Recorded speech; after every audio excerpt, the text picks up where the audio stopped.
Hello everyone.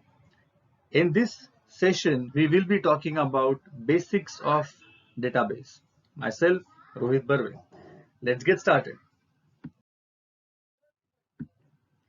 Before we begin with the session, I want you to download PostgreSQL from the site given because in our hands-on session where I will be executing some queries live for you, you will be requiring this application so that you can do and you can do practical stuff along with me while you watch this video.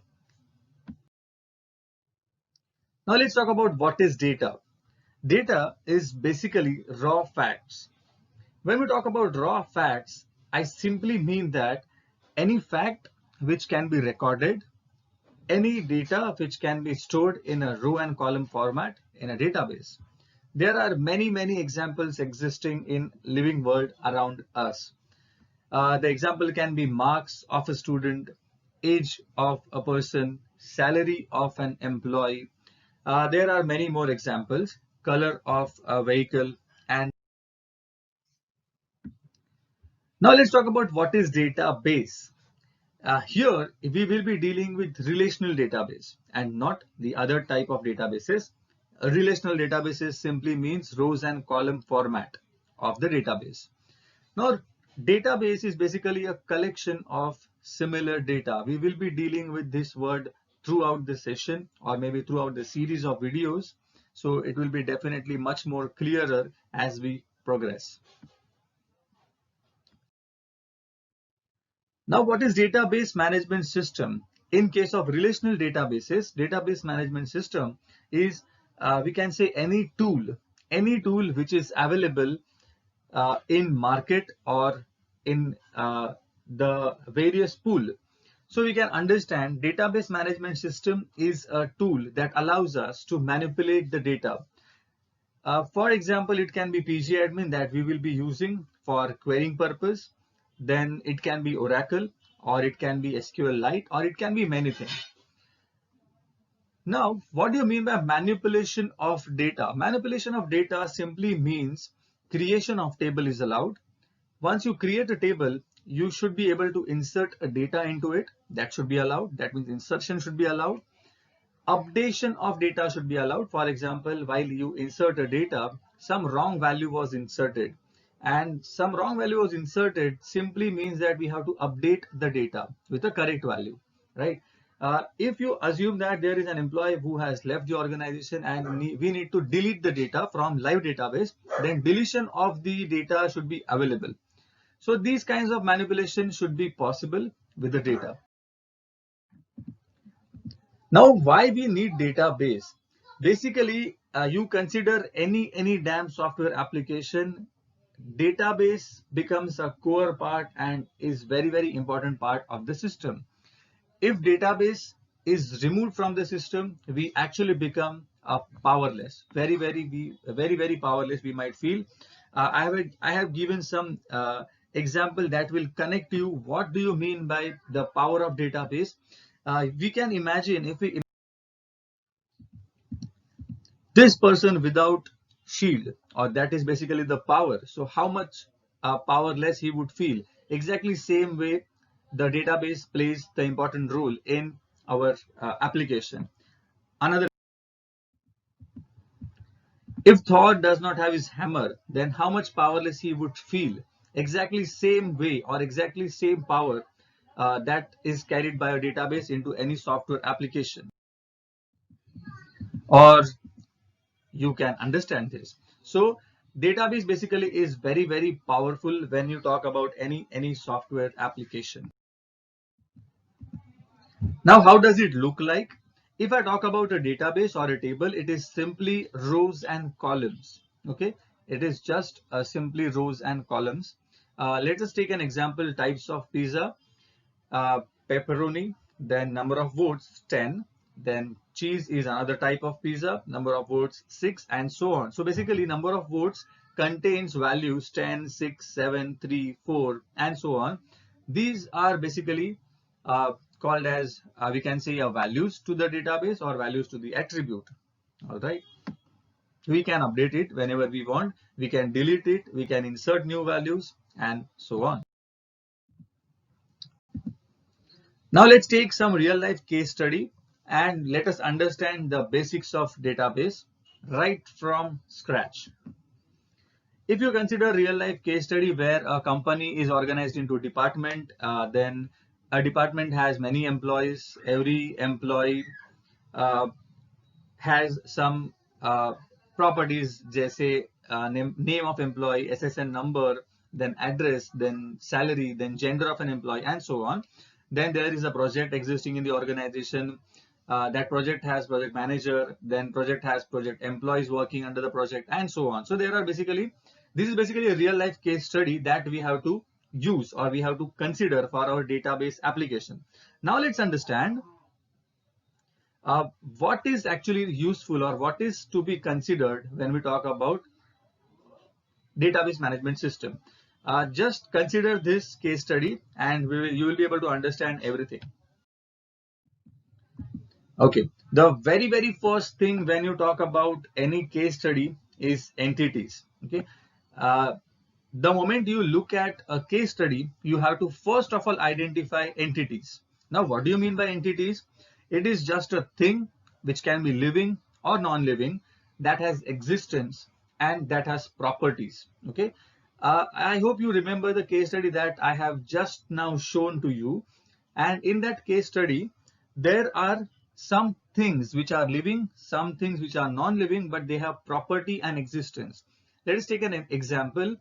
Department. Department is a thing which is non-living, but it has properties, right? Now, which properties does it have? Properties like department number हो सकता है. It can have department name. It can have department location. It can have manager name and so on, or manager SSN and so on. So basically, example of entities can be student. If we consider student database, student can be entity which might have many properties like roll number, then first name, then last name, then score, and so on. It can be employee. It can be car. Car might have properties like color, then engine number, or it can be chassis number, registration number, and so on. Book. Book can be an entity which might have a property like name of a book, authors of a book, edition, then publisher, and so on. Now, what is the notation that we will use to denote entity? Now, why we need notation? We are here talking about entity relationship diagram or entity relationship model, which is used widely to convert real life case study to a model. Okay, and we will be using that model to create our own tables or create our own database. Okay, notation which is used to denote entity is rectangle. So we can understand if I want to denote employee as entity, I will write employee inside the box and I will denote it. So that's how we denote employee entity. Now I to give examples of three entities in chat box. Now there is one more term called as entity set. Entity set is a collection of entities. It can be interchangeably used with entity. That means if you can use entity set, if you use entity, that's absolutely fine. If you have a particular scenario where there is only one entity, then you can use entity, or otherwise you can use it interchangeably. That's absolutely not a problem. Same notation, same example are exactly applicable to entity set also. Now I want you to give three examples in comment section which I have not mentioned in the video. All right, so I'm waiting for your answers. Now let's talk about what do you mean by attributes. Attributes are simply called as properties of entity.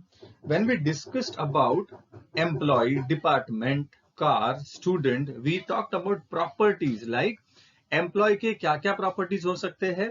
Employee might have properties like employee number, then it might have properties like employee first name, employee last name, then salary of employee, department it belongs to, and so on. So there might be some properties of employee like this. Similarly, there might be properties of student, like student roll number, or it can be marks of student, then it can be branch, or it can be course enrolled, or many properties you can list. So those properties are called as attributes to the entity.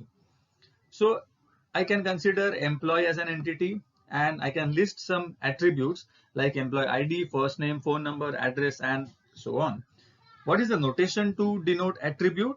The notation is similar to I have shown. Understand, employee ID is the attribute to the employee, so it is denoted with this circle or oval, you call it. Now let's understand what is exactly entity and attribute. But before we understand what is entity and attribute together, you have to give 3 examples in comment section. I'm waiting for your answers. Okay, now let's understand diagram which involves entities and attributes together. Okay, employee. Employee is an entity which has 4 attributes I have listed. You can list many more attributes. Suppose employee is an entity that I am considering. Employee ID is the attribute which uniquely identifies the employee. First name, then last name, and salary. You can definitely add many more attributes to this. Let us say if you can add attribute something like, you can add attribute something like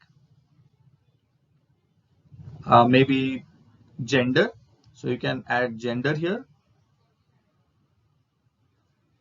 and that is again attribute of employee. Similar. So there can be many more attributes. You can add email ID as attribute, or you can add any other relevant property of employee as an attribute to the employee. Let's consider actual example. Now we will draw the example. Let's consider one example. For example, if we consider student as entity, okay, if you consider student as entity, there can be some attributes. We will list them here right away. So let us consider student as entity. As student is entity, it should be in the box. So student is entity. And if I consider student is entity, it will have many attributes like roll number, then department it belongs to, then the courses enrolled, or it can be many more. So let us write attributes: roll number, or we can say first name of a student, or it can be department student belongs to. So I would write department, and so on. Okay. I hope the concept of entity and attribute is very much clear to you. Thank you so much for listening it patiently. I want you to share this video with your friends so that your friends also will be able to clear the concept of entities and attributes. In the next video, we will be talking about what are the various types of attributes we can add. Okay, so stay tuned. Happy learning. Thank you so much.